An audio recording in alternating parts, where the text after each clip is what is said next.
Don't you just love spring?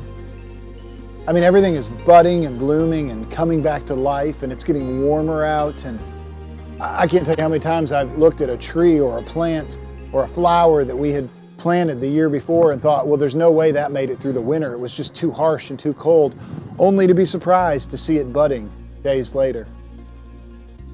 It's like a divine choreography, the seasons. You know, the same soil that was hard and cold and dead, covered in snow, is now warm and alive and bringing forth new growth. You know, 51 weeks out of the year, when we come together and we take this meal, we talk about the death of Christ. I'd say that's fitting because we're told in 1 Corinthians 11 that when we eat this meal, we proclaim the death of Christ until He comes again. And it goes on to say that the night that Jesus was betrayed, He took the bread, He took the cup. He said, "This is my body. This is my blood."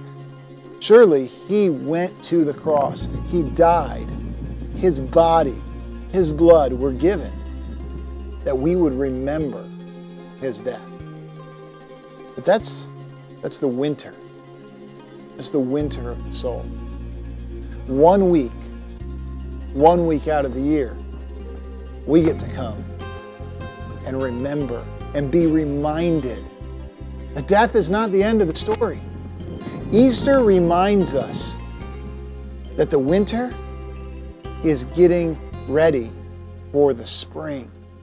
Jesus said in John chapter 6 that I am the bread of life. He says that whoever eats the bread of life won't be hungry again. Whoever drinks this cup won't thirst again. You see, how can something that has died bring new life? How can that which has gone to the grave continually quench our thirst? The grave was the long, hard, dark, cold winter. But on Easter Sunday, spring came. On Easter Sunday, we are reminded that the body rose again, was reanimated, was given new life, that there was resurrection power, and the same power that raised Jesus from the grave is the power working in you and I. So on Easter Sunday, as we approach this table, today we see the bread, we see the cup, and we're reminded of life.